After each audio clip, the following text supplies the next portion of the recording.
Bismillahirrahmanirrahim. Assalamualaikum warahmatullahi wabarakatuh. Selamat pagi Ananda yang soleh dan juga soleha, juga ayah bunda di rumah. Apa kabar Ananda hari ini? Semoga kita semua selalu diberikan kesehatan oleh Allah Subhanahu wa taala. Amin. Bertemu kembali dengan Ibu Dewi di sini, dan hari ini kita akan belajar tema 1, subtema 1, pembelajaran kelima. Tapi jangan lupa, sebelum belajar, Ananda harus sarapan dan berdoa terlebih dahulu. Ananda, hari ini kita akan belajar tentang hewan vertebrata dan juga avertebrata, juga tentang corak gambar ilustrasi. Sekarang, coba Ananda perhatikan dua hewan berikut ini. Kita temukan 3 perbedaan dari kedua hewan tersebut. Perbedaan yang pertama yaitu terletak pada bentuk tubuhnya. Jika siput, tubuhnya terlindungi oleh cangkang, sedangkan kelinci tidak. Perbedaan yang kedua terletak pada cara bergeraknya. Jika siput bergerak dengan cara merayap, sedangkan kelinci bergerak dengan cara melompat. Dan perbedaan yang ketiga terletak pada organ geraknya. Jika siput bergerak menggunakan kaki perut, sedangkan kelinci bergerak menggunakan kakinya. Perbedaan selanjutnya yaitu terletak pada struktur tubuhnya. Jika siput termasuk ke dalam hewan avertebrata, sedangkan kelinci termasuk ke dalam hewan vertebrata. Tentunya Ananda bertanya-tanya, apa sih yang dimaksud dengan hewan vertebrata dan avertebrata? Yuk kita akan pelajari bersama ya. Ananda, berdasarkan struktur tubuhnya, hewan dibedakan menjadi 2 kelompok.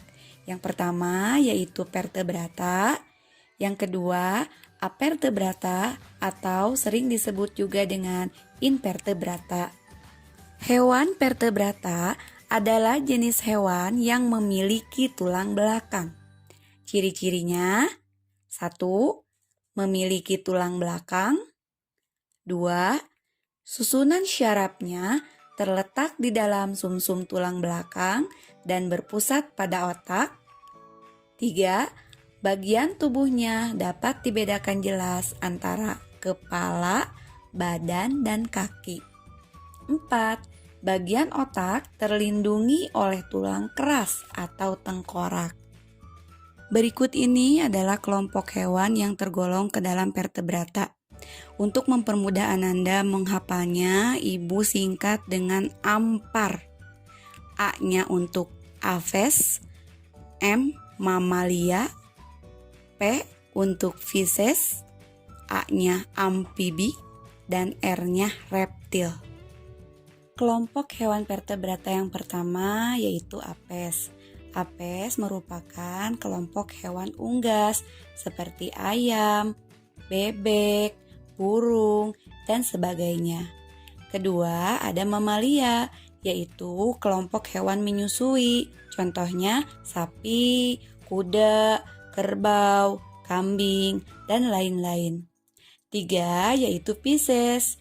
Pisces adalah kelompok ikan, baik itu ikan yang hidup di air tawar maupun ikan yang hidup di air asin atau laut. 4. Amfibi, yaitu hewan yang biasanya hidup di 2 alam, yaitu di darat dan di air. Contohnya katak dan salamander. Yang terakhir yaitu golongan reptil atau hewan melata. Contohnya kadal, ular, buaya, dan lain-lain. Selanjutnya, avertebrata atau sering disebut juga dengan invertebrata, yaitu jenis hewan yang tidak memiliki tulang belakang. Dengan ciri-ciri: 1. Tentunya tidak memiliki tulang belakang. 2. Susunan syarafnya berada di perut. 3. Bagian tubuhnya sulit untuk dibedakan antara kepala, badan, dan kaki. 4. Bagian otak tidak terlindungi oleh tulang keras atau tengkorak. Selanjutnya, ciri-ciri yang paling dominan yaitu bagian tubuhnya biasanya ditutupi oleh cangkang. Selain siput, contoh hewan avertebrata yang lainnya seperti kerang, kupu-kupu, ubur-ubur, bintang laut, cumi-cumi, dan sebagainya. Nah, tentunya sekarang Ananda sudah paham apa itu hewan vertebrata dan hewan avertebrata. Sekarang coba tebak. Hewan-hewan berikut ini apakah termasuk ke dalam vertebrata atau avertebrata? Hewan yang pertama adalah buaya. Ya, buaya termasuk ke dalam hewan vertebrata. Hewan yang kedua adalah ulat. Coba tebak. Ya, ulat termasuk ke dalam hewan avertebrata atau invertebrata. Hewan yang ketiga yaitu lebah. Betul sekali, lebah termasuk ke dalam hewan avertebrata. Wah, semuanya hebat, semuanya cerdas. Selanjutnya, kita akan mempelajari corak gambar cerita atau ilustrasi. Pada pembelajaran sebelumnya, Ananda telah mempelajari ragam gambar cerita atau ilustrasi.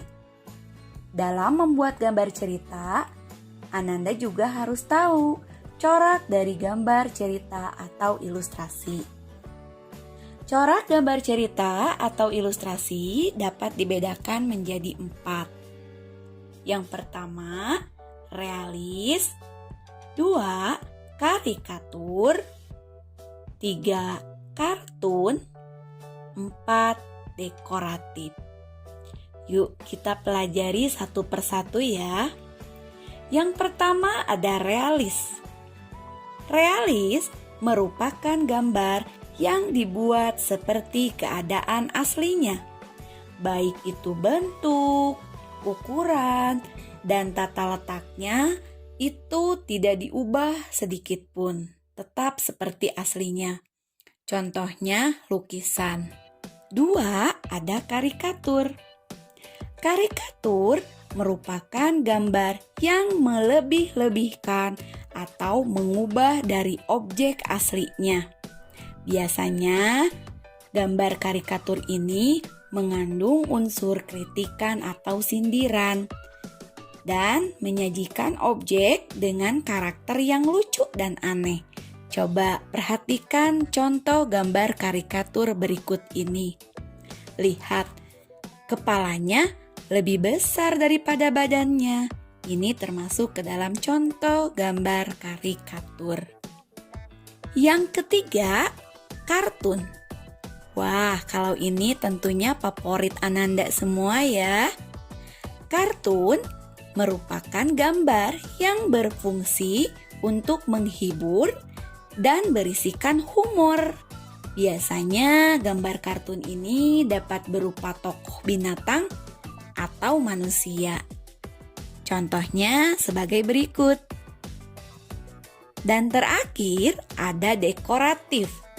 Dekoratif adalah gambar yang disajikan dengan mengubah bentuk objek, namun tanpa menghilangkan ciri-ciri khas dari aslinya.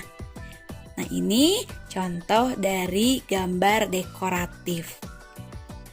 Sekian pembelajaran kita hari ini.